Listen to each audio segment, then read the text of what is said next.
นะโมตัสสะภะคะวะโตอะระหะโตสัมมาสัมพุทธัสสะนะโมตัสสะภะคะวะโต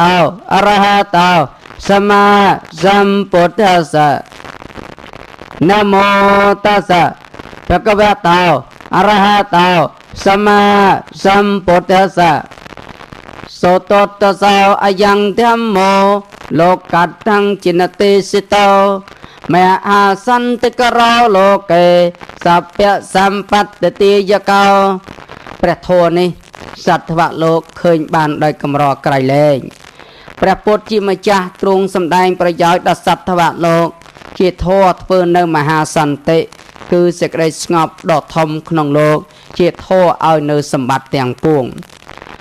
សពុបាតោបសមណោភូតយកនិវិរណោអកាលមច្ចុសមណោសោករោគវិនាសណោជាគ្រឿងរងាប់ហេតុអន្តរាយទាំងពួងជាគ្រឿងការពារពីអមនុស្សនិងយៈជាគ្រឿងផុតពីសេចក្តីស្លាប់មុនកាលវេលាជាគ្រឿងកំចាត់នៅសោកនិងរោគភ័យបរចកបមត្តនោ រញ្ញោវិជយវត្តនោ សព្យនដ្ឋហរោសន្តោធម្មង្វក្ខាមិភូតតោជាគ្រឿងញោមយីនៅកម្លាំងរបស់សត្រូវជាគ្រឿងចម្រើននៅជ័យជំនះដល់បរិជាជាគ្រឿងនាំវត្ថុមិនជាទីប្រាថ្នាចេញជាធម៌ដ៏ប្រសើរខ្ញុំនឹងពោលនៅប្រធមតាមសេចក្តីពិតវត្ថុតយាសយោយថាសង្វណ្ណេតេគុណតមេ